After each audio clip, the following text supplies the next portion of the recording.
I'm Lillian McCullough, and welcome to Teen Talk.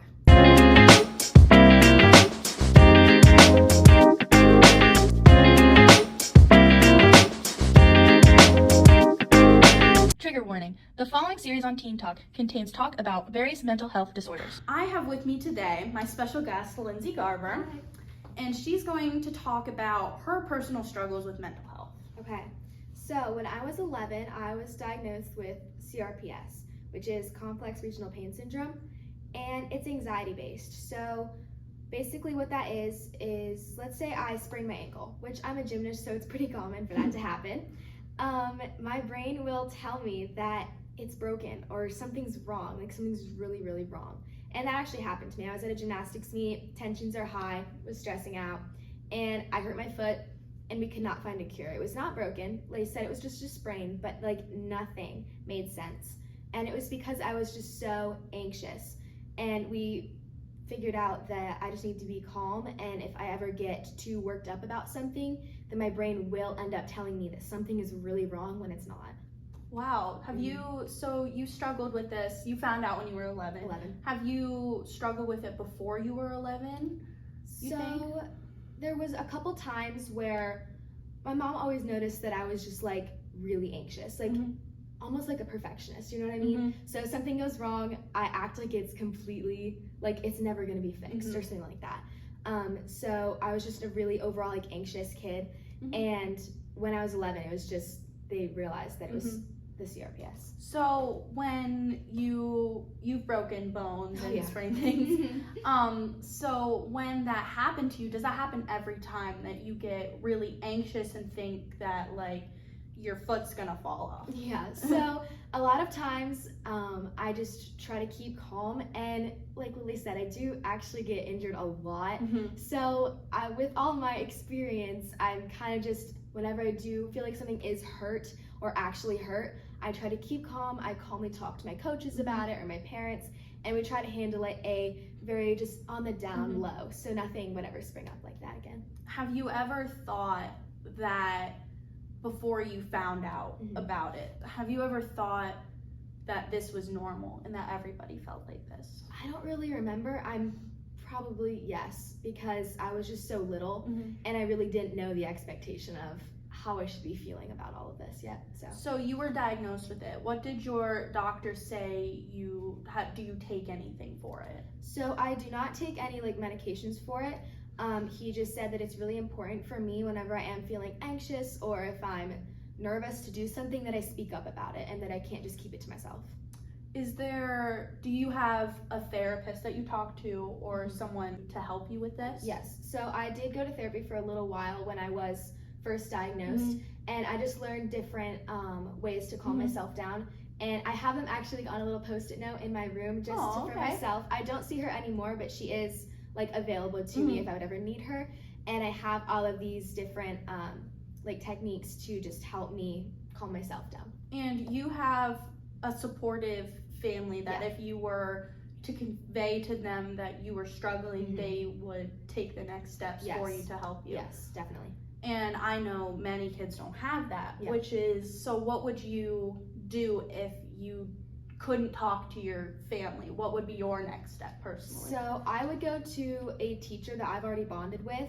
So for example, like I know my favorite teacher is my art teacher, so I'd go to her. And I'm pretty sure she would recommend the counselors, and then they would know like where to go with that. Okay. And what would you say if someone came to you? Because I know some people don't have a teacher that they can talk to and they go to friends, which personally I know people have come to me. I know people have come to you. Yes. I've gone to people. What would you say to someone that came to you and said, I'm really struggling and I don't know why, I don't know what to do? What would you say to them? So my first step would just to try and figure out what they're struggling with. If it's anxiety or depression, or if it's just overall just stress about something. I'm just gonna try and figure out what they're feeling, and I would know if they need to go talk to a counselor, if they just need to talk to a regular teacher. So yeah, I would just try and figure out what the problem is first. So we we didn't talk to them. We interviewed 166 students anonymously for this specifically to see what our high school personally thinks about mental health. So we asked them various questions like how involved they were with school. And on the average, it was on a scale of 1 to 10, it was a 6. It was how involved they were with school. But you can see from this chart that there's quite a lot of people that are towards the higher end of the scale that are very involved with school, which makes sense because we have a very involved school. We have a lot going on, and I know a lot of people enjoy a lot coming to school because it's an escape from wherever they're going to, and they just can talk to friends. And I know that a lot of people are involved with school because they want to do more with their life, so they're involved with school. And then another thing we asked them was how involved they were out of school with activities and sports and clubs, and the average again was 6, but there was a very wide scale. Like you can see that you're either super involved or not at all. Not really, Which again makes sense because we have very good athletic programs here, which students are very involved with, or there's students that are just heavily involved with school and that's all that they do. And I know that you're involved with gymnastics and clubs, and I'm involved with dance and clubs, so we're very involved with both. So another thing was if people have ever struggled with mental health, and there was a 47% of students that do struggle with mental health, and there was 20% that said maybe, which means they don't really understand what it is. So if we consider them as a yes because they don't know, that's a really good amount of students in our school that struggle with mental health. And we asked them if they've ever been diagnosed with a mental health disorder, and that majority said no. So that means people are struggling and they don't have anything to do with it. It's just there, just built up, and they can't release it, they can't talk to someone, they don't know what to do. And we also asked students how often they think about it. For you personally, how often do you think about mental health? So I think about it quite a bit, especially when I'm at school or at gymnastics, just because mine is anxiety related and I cannot get myself anxious or worked up about anything. So I just try to think about it, and I try to think through my day. That actually helps me a lot, just thinking through my day and just thinking about it, kind of like a timeline. On a scale of 1 to 10, what would you say for personally for, because I know you answered this. What did you put for this? I put a 5. A 5? I think I didn't answer this because it was my data that I was collecting, but if I were to have answered this, I would say like a 9. Wow. I think about it often. I don't struggle with it much anymore now that I've got help and I know how to manage it, but I think about it often because I have to check myself and I have to like say, am I okay? Mental Do I need anything? And students in our school, again, the average of 6, but there's so much there. Like there's a ton of people that say 10, there's a ton that say 1. Like there's such a wide variety that I think if we taught people about how to handle it, that it would go up more. That if they would think about it more.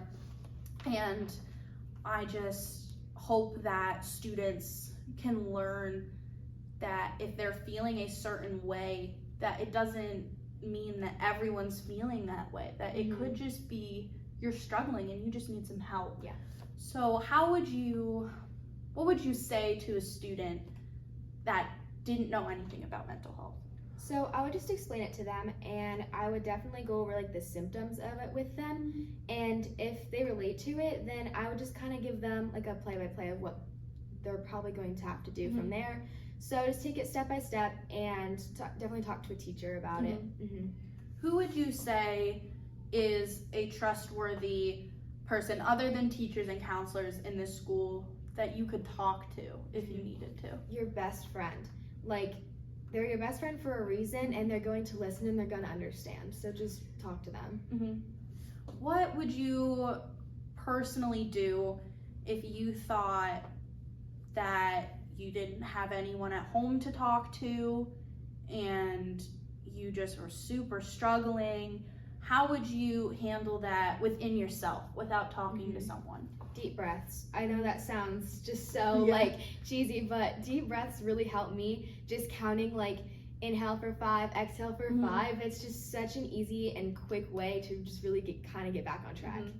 I know personally when I'm struggling, and I still do, like if I'm in a class and I don't understand something, I get anxiety in my stomach. Yeah. And I feel like I'm gonna be sick. And I just tell myself, I was like, you're okay, you're safe, Yeah. you're gonna understand it. You don't right now, but it's okay, you're gonna get it. And that really helps me. And it took me a really long time to learn how to do that. And I know that when I was having anxiety attacks and I was hyperventilating and I didn't know what to do, my mom would say, you gotta tell yourself that you're okay. Yeah. You gotta just think that you're okay. And I would tell her, I can't do that.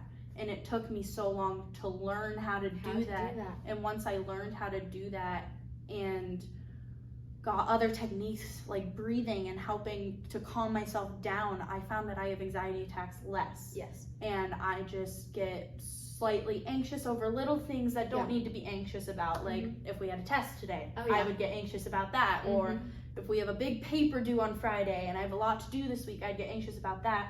But I tell myself I'm gonna get it done and I'm gonna do okay. And if I don't do well on this test, then I'll do well on the next one. And I think that I tell that to friends who are struggling, and I think that they take that in and that helps them too. Yeah. If someone came to me personally and said, I am really nervous about this test and I don't know what to do about it, I got a really bad grade on the last one, I was like, well then you do well on this one, try your hardest, and that's all that matters. Yeah, as long as you're trying your hardest. Exactly.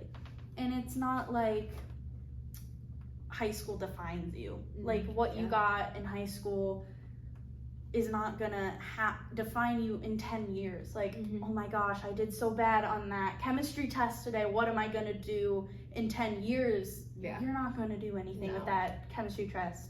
As long as you tried your best and you did the best that you absolutely could, that's all that matters. And I think that students really need to start thinking about that to themselves and thinking positively in their head, because so much negativity is going around. It doesn't help. No. Negativity does not help. Yeah. So I'd like to end every podcast with an inspirational quote or words of wisdom from my guests. So what are your words of wisdom? Okay, just take it slowly, step by step.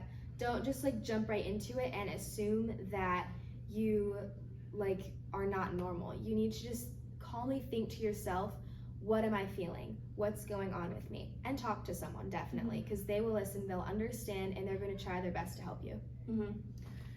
So what are our next steps with this podcast? So this first one is kind of just like explaining to the viewers what we're doing, why we're doing it, and what the basis of what our school thinks about overall mental health. But obviously there's so many mental health disorders that I can't even count them all. Oh yeah. And I know that I didn't know about yours until you told me about it and you explained it to me. So I want to talk to different people with different experiences, different disorders, different backgrounds, and get to know them more. So on our next episodes, we will talk with different people every single time. Every single episode is going to be a different topic. Yeah. So that concludes our first episode. So we will see you on the next one.